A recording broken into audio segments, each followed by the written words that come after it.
Diascofoot, le miroir du football de la diaspora congolaise.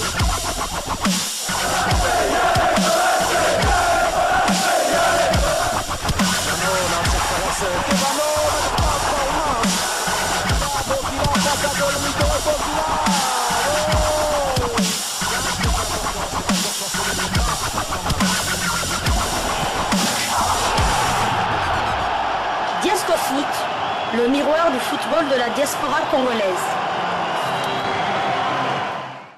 Vous êtes en train de suivre Diascofoot, le miroir du football de la diaspora congolaise. La trêve internationale du mois d'octobre est désormais derrière nous. Nous sommes maintenant focus sur le mois de novembre où la RDC va livrer 2 rencontres importantes comptant pour les éliminatoires de la Coupe du Monde 2026 contre la Mauritanie et ensuite contre le Soudan. La RDC devrait vraiment bien entamer cette compétition afin d'être aussi avoir le moral au zénith pour aborder la Coupe d'Afrique des Nations Côte d'Ivoire 2023.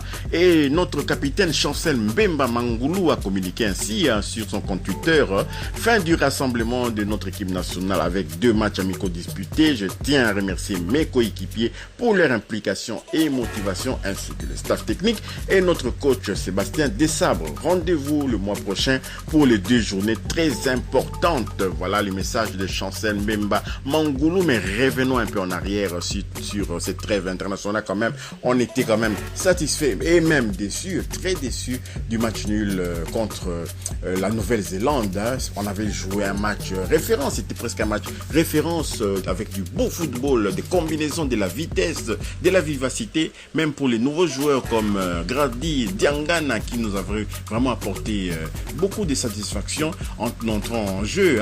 L'ouverture du score de Cédric Bakambu était intervenu presque 1 minute après l'entrée en jeu de Grady Diangana. Vraiment, on était très satisfait malgré l'absence de Gaël Kakuta. Quand même, on avait essayé un peu de trouver des solutions comme numéro 10 dans cette équipe des Léopards de la RDC.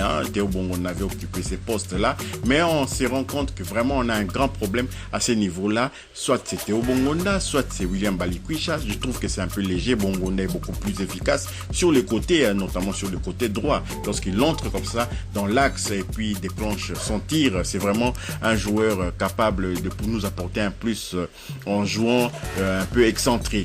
Mais voilà, donc on a un problème donc de numéro 10 à part Gaël Kakuta. Qu'est-ce que nous avons en magasin? Peut-être il faut songer à revoir un peu Djaneli Mboula et puis pourquoi pas un joueur comme Karim Kinvidi qu'il faut absolument essayer de convaincre, de pouvoir enfin de suivre, pas convaincre parce qu'il est déjà congolais. C'est un joueur qu'on doit vraiment suivre de très près du côté de Orlando Pirates pour qu'il puisse vraiment apporter ce qu'il sait faire. C'est un numéro 10, ce n'est pas un numéro 8, ce n'est pas un joueur comme Moutoussamy. Moutoussamy est là pour avec ses 10 poumons, il est capable de courir un peu pendant tous les matchs, mais un numéro 10, c'est l'homme qui fait jouer l'avant-centre. Parfois on critique nos avant-centres, on marque très peu de buts parce que peut-être qu'on n'a pas un numéro 10 vraiment qui est très compétent dans ce domaine-là. On a marqué très peu. Rendez-vous compte, à part les buts marqués par Cédric Bakambu, que je pourrais dire un but d'opportunisme, un but un peu, pas des raccros, mais un but plein d'opportunisme. Il a anticipé la passe en retrait du défenseur et puis il a pris les dessus sur les gardiens. Et vous voyez, il s'est encore battu pour empêcher ces ballons de sortir en sortie de but. Il a pu conclure, donc on avait gagné. On avait mené au score 1-0 contre la Nouvelle-Zélande. À part ça, c'était un match stérile. On pouvait jouer des heures contre l'Angola. On n'allait jamais marquer parce qu'on a un sérieux problème offensif. On n'a pas vraiment le joueur qui peut apporter de l'eau au moulin. Rendez-vous compte, c'est Moutoussamy qui avait fait une longue transversale à Cédric Bakambu pour ses buts. Donc il avait balancé les ballons devant comme ça, au petit bonheur la chance. Et souvenez-vous aussi du but de Fiston Mayele Kala contre le Gabon à Franceville.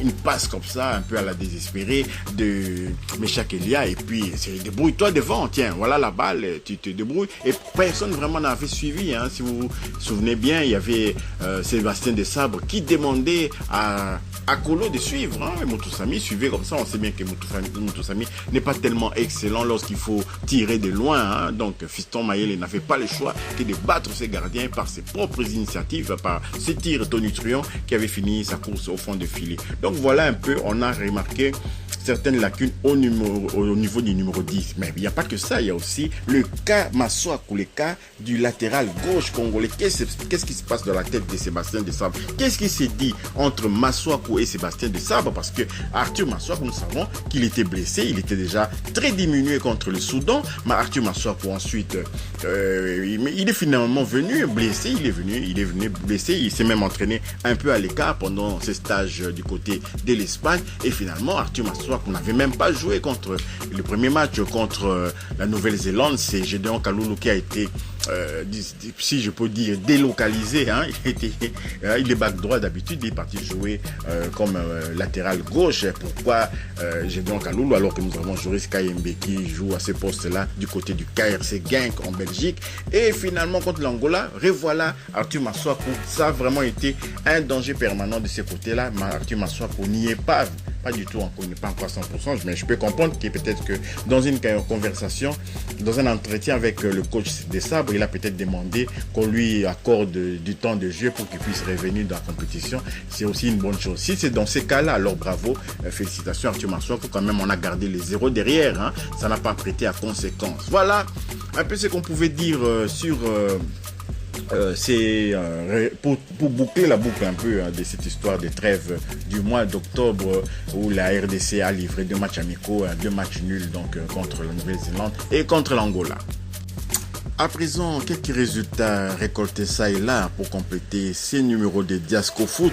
3e tour de la Coupe du Portugal. Rebordosa AC a été battu 0-2 par le Sporting Club de Braga. Simon Banza, l'international congolais, est resté sur le banc. Hein. Comprenez que c'est contre une équipe des divisions inférieures hein, que Braga n'avait pas besoin d'en rajouter pour pouvoir prendre le dessus sur cette formation. Donc ils avaient aligné une équipe B. Hein. Et donc Braga est qualifié pour le prochain tour. Simon Banza a les stats suivants hein, dans la Ligue Portugal. Buin, temps de jeu 700 minutes et 6 buts marqués et une passe décisive sur 1467 minutes possibles, 12 matchs joués sur 15 matchs possibles. Le prochain match du Sporting Braga va concerner la troisième journée de la phase de groupe de la Champions League de l'UEFA et le Sporting Braga va recevoir le Real Madrid. Vous comprenez pourquoi ils ont aligné l'équipe B hein, dans ces matchs de la Coupe du Portugal. Le Sporting Braga va donc recevoir le Real Madrid le mardi 24 novembre, le 24 octobre, excusez-moi, 24 novembre, c'était une ancienne date historique en RDC. Hein. Donc le mardi 24 octobre 2023, 20h heure de Kinshasa, 21h heure de Lubumbashi au stade municipal de Braga. Donc voilà, Simon Banza contre le Real Madrid, ça vaudra les déplacements. Il faudra voir ces matchs absolument. Voilà, nous sommes arrivés à la fin de ce numéro de Diasco Foot. Nous avons parlé du message de Chancel Mbemba Mangoulou sur Twitter concernant cette trêve internationale du mois d'octobre. Et puis on vous a donné aussi l'information de la qualification du Sporting Club de Braga qui va jouer en Coupe du Portugal, qui va jouer son prochain match contre le Real Madrid sur la scène européenne. Si vous avez aimé, merci de liker, merci de partager, merci de vous abonner pour ceux qui ne sont pas abonnés et d'activer la petite cloche de notification. Elle vous permettra de ne pas manquer les prochaines vidéos, les prochaines analyses que nous allons mettre en ligne. Diasco Foot vous dit au revoir.